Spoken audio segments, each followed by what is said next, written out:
O nome pânico foi adaptado do grego panikon e é derivado do deus Pan. Essa figura mitológica habitava os bosques junto às fontes, mas preferia a Arcádia, onde nasceu. Infundia terror com sua aparição repentina, de onde surgiu a denominação pânico, o terror repentino. Pan teve um templo erguido na cidade de Atenas, ao lado de uma praça denominada Ágora. Neste local se reunia um grande número de pessoas. E é daí que veio a palavra agorafobia, termo que enquadra as pessoas portadoras do TP, transtorno do pânico. Estes indivíduos sentem medo de passar por lugares onde já tiveram outras crises, ou ainda em locais de grande concentração de pessoas. E é isso que faz com que eles evitem esses locais ou deixem de sair de casa.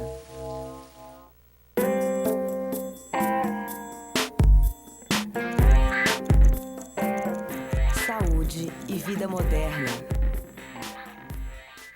A crise do pânico é caracterizada por palpitações, uma batedeira no peito, tremores, sudorese, calafrios, tontura, sensação de que vai morrer. É frequente que pacientes com a síndrome do pânico, antes de procurarem um psiquiatra, vão várias vezes procurar um cardiologista ou vão ser atendidos em pronto-socorros, porque a sensação que a pessoa tem é que ela está tendo um infarto naquele momento. Eu tinha que emagrecer para aliviar um pouco o peso e dar uma melhorada, para passar a dor também, para aliviar o peso na coluna, para eu parar de sentir dor. Aí eu fui fazer um tratamento com anfetamina. Comecei a tomar anfetamina. Foi aí que desencadeou a síndrome do pânico, por causa do uso da anfetamina. O fato de você saber que você está numa crise e ter essa ansiedade, pensando que você pode ter essa crise a qualquer momento, isso faz com que, sabe, você fique sempre de sobreaviso. Tipo, andando sobre ovos, com medo de que a qualquer hora, a qualquer momento você tem. Então isso também acelera o processo. Para lidar com o sofrimento, é preciso perceber que ele faz parte da nossa vida.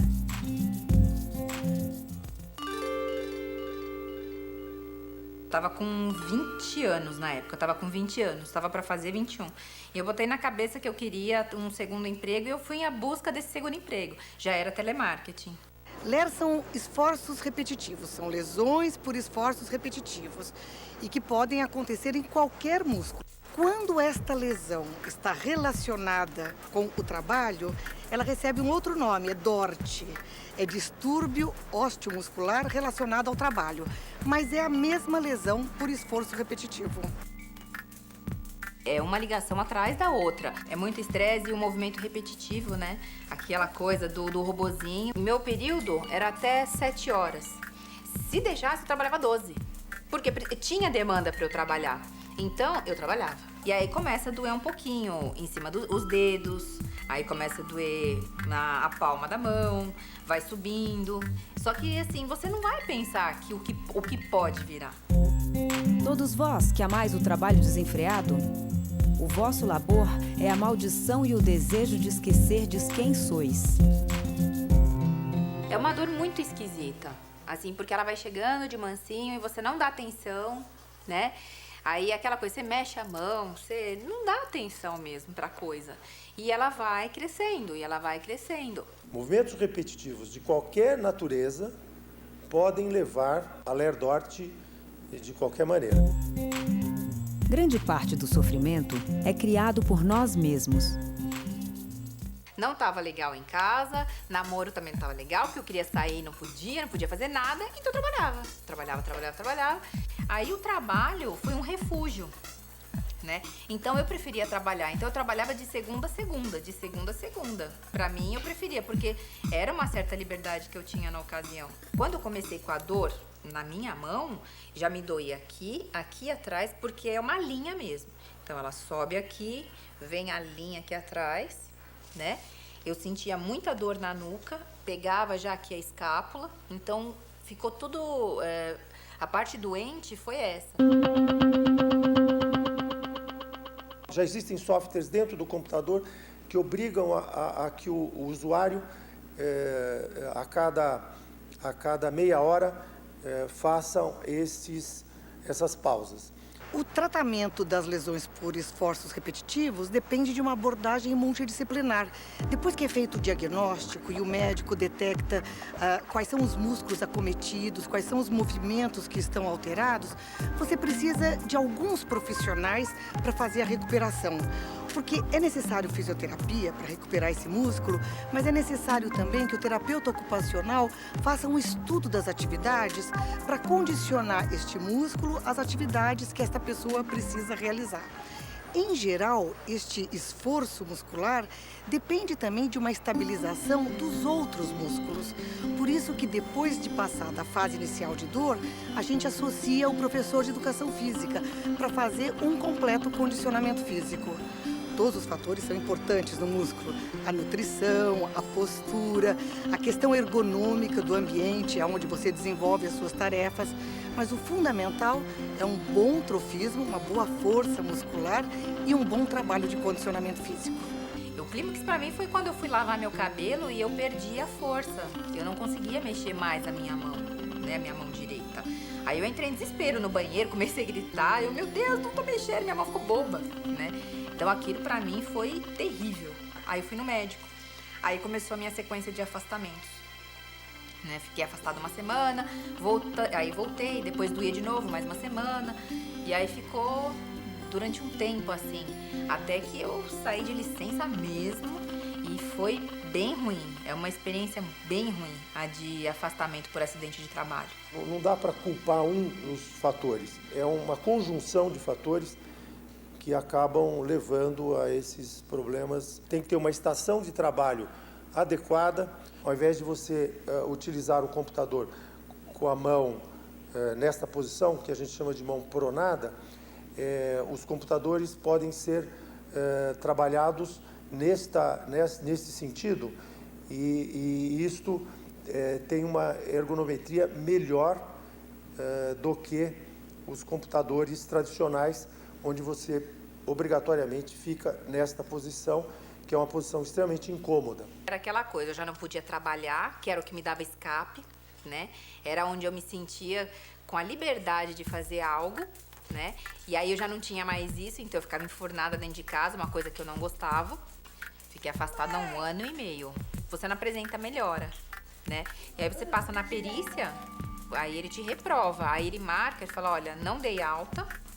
Daí você fica mais 6 meses afastada pela caixa. Quando você você é afastado dessa forma, muitas vezes acham que você... Aí existe uma outra questão de trabalho. Tem gente que pensa que você está de férias, né? Não acredita que você está doente. Muitas vezes a pessoa fica realmente sem condições de desenvolver uma série de tarefas. Mulher é frequente, não escolhe idade, pode acontecer na criança, no adolescente e no idoso.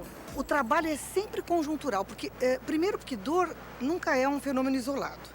Você tem a questão física, o sentimento da dor, mas você tem a questão emocional, de tudo que gerou de incapacidade essa dor. Então você precisa de uma abordagem realmente completa, muitas vezes inclusive com acompanhamento da psicóloga, com acompanhamento de um ergonomista para fazer os reparos no ambiente. Mas o fundamental, volto a repetir, é o trabalho individual que você faz, melhorando a força muscular e melhorando a condição física daquele paciente. A gente tem utilizado muito a acupuntura, e isso dá uma analgesia e pode melhorar de forma significativa o tratamento desses pacientes. Isso sempre associado com alguma medicação. E começou a aplicar a acupuntura, doeu bastante a primeira, né? Porque vai nos pontos, mas é muito engraçado, é como se fosse desamarrando nós. Eu acabei indo numa terapeuta, né? Que ela não era só falar, né? Ela tinha muito essa parte holística. E isso começou a me levantar, porque eu comecei a identificar, poxa, então dói tanto por causa disso. Na verdade, o que está me incomodando é isso.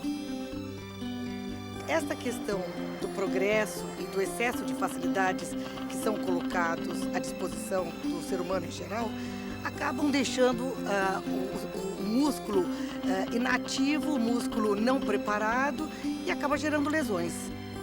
Porque porque você entra num círculo vicioso mesmo. Da invalidez, da dor, do não presto, ninguém te olha. Você tem essas pessoas, você enfrenta o preconceito das outras pessoas, né? Que acham que você gosta daquilo. Bom, mas eu peguei, tirei férias, fui pra Bonito, um lugar maravilhoso, faz jus ao nome. Quando eu cheguei em São Paulo, foi em meios à crise do PCC, que ninguém podia sair de casa, toque de recolher, foi um inferno. Foi aí também que desencadearam as maiores crises que eu tive e que me levaram a procurar um profissional. Existem várias teorias que tentam explicar aonde vem, como que funciona a síndrome do pânico, mas ainda assim não se chegou num consenso. Mas todas elas caracterizam que assim, o início, o start do ataque de pânico é alguma coisa inesperada. De repente, eu tenho um pensamento que eu não sei de onde veio, eu não sei o que foi e que gerou uma série de sintomas físicos em mim que me geram um novo pensamento, que gera novos sintomas físicos e vai fazendo uma bola de neve. O tratamento clássico é a psicoterapia, uma psicoterapia semanal com um profissional competente, onde você vai olhar minuciosamente para a cena onde você teve o ataque de pânico. Em 99% dos casos, o transtorno de pânico passa sozinho entre 15 e 20 minutos, no máximo 20 minutos. Então, se você conseguir deixar ele passar sem se desesperar por causa dele, ele passa sozinho. Então, o psicólogo vai avaliar e vai conversar junto com o paciente da necessidade de passar com um psiquiatra para ele avaliar a necessidade de uma medicação para auxiliar aí nessa crise de ansiedade. A gente compara muito o trabalho do psicólogo com o trabalho de um jardineiro. A planta vai crescer sozinha, mas a gente vai aparando, a gente vai regando, a gente vai ajudando, mas ela cresce sozinha. Então, o paciente vai sozinho descobrir como enfrentar essa situação, mas a gente vai ajudando, vai aparando, vai mostrando alternativas, vai deixando com que ele perceba algumas. Antes de conversar com a minha irmã, eu não tinha falado para ninguém o que estava acontecendo comigo. Todo mundo achou super bacana o fato de eu chegar e contar. Olha, eu tenho crise de pânico. Eu com pânico, sabe, uma pessoa que super ativa, super extrovertida, sabe, animada, sei lá, cheia de vida com síndrome do pânico. As transformações mentais demoram e não são fáceis, demandam um esforço constante. Então, porque você acha que, sabe, isso só vai dar realmente em pessoas que talvez vivam um pouco mais recatadas, que sejam um pouco mais quietas, que não sejam tão expansivas, mas não, eu tive. E liguei para minha irmã, eu expliquei para ela tudo o que estava acontecendo e eu falei, me dá um telefone de um psiquiatra. Quando ele virou para mim e falou assim, olha, fica sossegada, você não vai morrer, isso tem cura. Eu olhei para ele e falei, ai, que bom, doutor.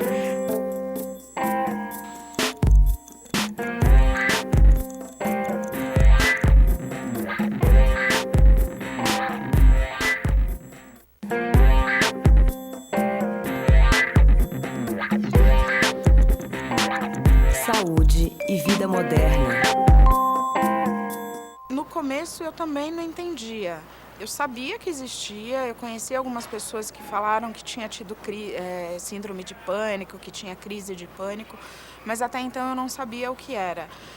Aí um belo dia, nesse meio tempo, eu estava, acho que trabalhando, e de repente me deu um mal-estar, eu comecei a me sentir mal, e eu falei, nossa, o que é isso, né? O que está acontecendo?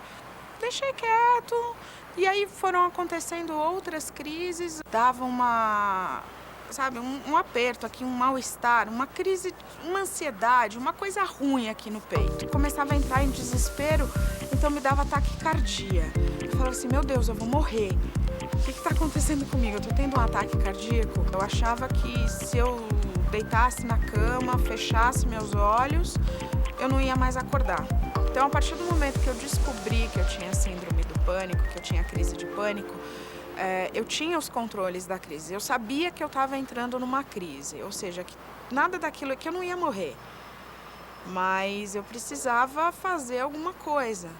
O pânico é uma doença urbana, é uma doença de quem vive nessa loucura da cidade grande. Em agosto, né, daquele ano ali de 2002, eu, meu pai e minha mãe, a gente sofreu uma tentativa de assalto. Aí foi muito difícil, porque eu comecei a sentir medo de sair de casa. Aí eu comecei a desenvolver síndrome do pânico, assim, sem perceber, sem saber o que era aquilo. Eu só tinha um medo terrível de sair de casa. Eu fiquei sozinha nessa época, eu só tinha minha filha, então eu me apoiei toda nela, né? Eu fazia tudo pra ela. Mas pra mim, sair da minha casa depois das 6 horas da tarde, por exemplo, pra mim era terrível. Terrível, terrível, terrível. Às vezes eu tava no trânsito, o pessoal começava a buzinar, vai, sua louca! E eu era incapaz de engatar a primeira, porque eu começava a ver de novo o cara com aquela arma vindo na minha direção. Eu via um, via outro, eu falava, Deus do céu, eu tô ficando maluca. Então eu não saía. Eu comecei a deixar de sair de casa, eu comecei a deixar de ter amigos, eu fiquei igual um casulo mesmo. Eu não queria sair. Hoje a gente vive na época da técnica, na época da pressão por resultados. A gente tem que ser ágil, a gente tem que ser rápido, a gente tem que conseguir as coisas rápido. E isso é a nossa vida moderna. Não tem espaço para a gente parar, para a gente elaborar algumas questões, para a gente descansar. Na Suécia gasta-se muito tempo para planejar um novo projeto. Então gasta-se muito tempo nesse planejamento. E nesse planejamento considera-se tudo. Então gasta-se muito tempo nesse planejamento. Mas uma vez que esse planejamento está feito, o projeto flui sempre de acordo com o planejamento. Então, há uma preocupação, os suecos têm uma preocupação muito grande em respeitar o ritmo de vida de cada um, a qualidade de vida. Os suecos têm uma preocupação em respeitar o núcleo familiar daquele profissional que ele é uma pessoa que trabalha. A entrada do Dr. Edson na minha vida foi essencial. Por quê? Ele chegou no momento que eu tava realmente já só chorando. Eu só chorava dia e noite, né? E porque eu falava, não, eu vou melhorar, mas você não encontra a resposta de como. Mas eu falava, não, eu vou melhorar. E foi uma consulta muito interessante, porque eu nunca tinha passado por uma consulta que me perguntasse tudo. E ele me perguntou tudo, porque ele queria saber quem eu era. Meu temperamento, se eu era muito ansiosa, se eu não era ansiosa, se eu comia muito, se eu não comia. Na verdade, eu acho que ele quis identificar emocionalmente como eu estava. Antigamente não se conhecia-se muito pouco em relação a essas doenças e até nem se acreditava que essas doenças efetivamente existiam.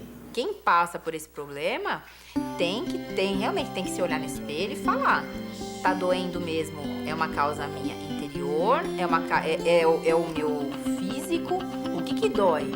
O que me, sabe, eu quero voltar a trabalhar ou eu não quero voltar, né? Porque hoje em dia a gente sofre de muita doença emocional. A gente tem que ter um resultado positivo disso. Eu tenho certeza que eu vou sair dessa, eu tenho certeza que eu vou sair dessa. Chorava, tá tão difícil, mas eu vou sair. Sabe, sempre foi muito assim, o diálogo sempre foi muito assim. Minha filha, quando nasceu, eu não deixava ninguém pegar ela. Ninguém. Mal levar o pai. O pai era autorizado. Eu parecia uma loba. Ai, foi muito ruim, sabe? Porque assim, ao mesmo tempo que era o melhor momento da minha vida, eu tinha medo que um louco viesse, sabe? Então, era um sorriso, né? Pra ninguém saber que eu tava doente. E eu olhava minha filha e falava, meu Deus do céu, se pegarem ela, que... Era uma coisa sufocante. É uma coisa, assim, inimaginável. Muitas vezes, a pessoa, depois de passar da crise, ela sabe que aquele medo não tem uma causa, não faz um sentido. Mas no momento da crise, ela não consegue controlar-se. Então, essa crise demorou muito tempo para passar. Aí, assim, pra mim, a gota d'água foi quando eu cheguei no parapeito, eu falei assim, eu vou. Aí eu falei, não, pera lá, o que eu tô fazendo? O que eu tô fazendo, meu Deus do céu, o que eu tô fazendo? Aí, mas ao mesmo tempo que eu perguntava o que eu tava fazendo, eu olhava de novo, né? O que eu tô fazendo? Não é por aí. Eu tenho que pedir ajuda. E ao mesmo tempo eu não falava pro meu marido na época também. É difícil perceber isso, não dá pra perceber. Ela até deixava alguns sinais, assim, mas se não chegar e conversar claramente, e mesmo assim fica difícil. A partir de qual momento que ela tinha? Se você perguntar pra mim, eu não vou saber te responder. Não? Eu só não queria sair. Vamos fazer tal coisa? Não. Vamos fazer tal coisa? Não. Era só minha filha, era 100% filha. Ele foi uma pessoa inexistente quase que na casa, porque... que assim, eu nem via a presença dele, era ela. Ela. Ela. Hoje em dia, a gente vê muito mais pessoas tendo transtorno de pânico, e quando o transtorno é repetido, é o que a gente chama de síndrome do pânico, do que se tinha há muitos anos atrás, ou até alguns anos atrás, né? O nosso modo de viver dessa nossa vida moderna é um dos cenários que propicia, né, o ataque de pânico.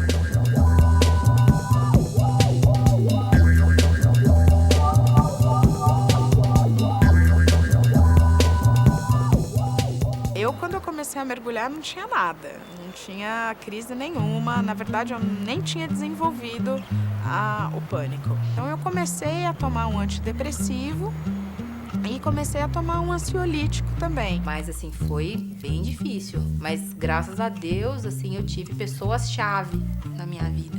Se o meu coordenador, no outro dia, não tivesse me ajudado, eu acho que eu tinha realmente ido pro saco, porque ele falou, para tudo, o que você tá me contando é muito grave, né? Então ele foi muito humano comigo, muito humano. É muito importante, em primeiro lugar, a gente respeitar as nossas características pessoais e saber mostrar para o outro que se a gente não respeitar as nossas características pessoais, a gente nunca vai conseguir dar o melhor da gente para essa situação. Então, claro que é importante a gente crescer, a gente se desenvolver, mas a gente tem que estar atento ao que a gente é capaz e respeitar os limites que a gente tem para lidar. Até porque, quando a gente respeita os nossos limites, a gente produz melhor, a gente faz mais bem feito as coisas.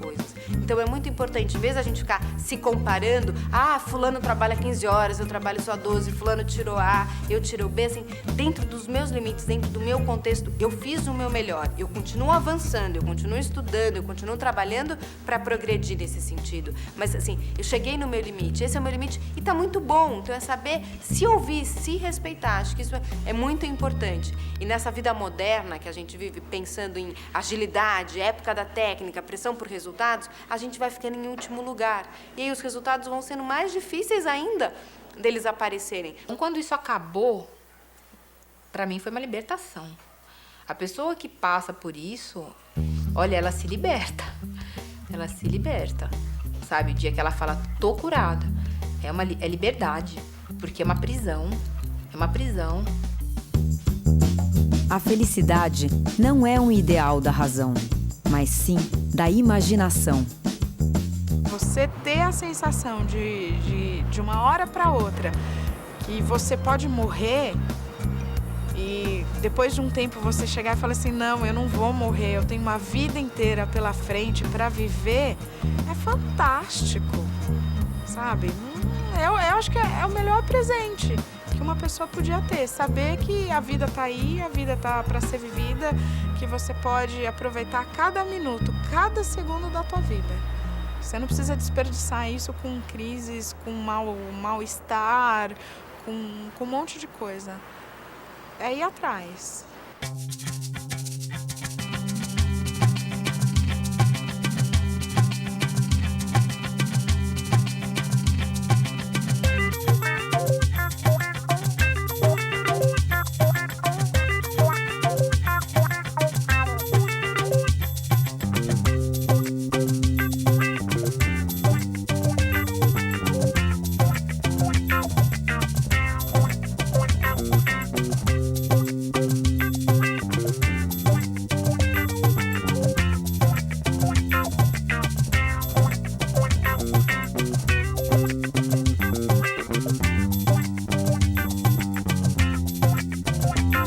Saúde todo dia. Uma parceria Hospital Sírio-Libanês e Canal Futura.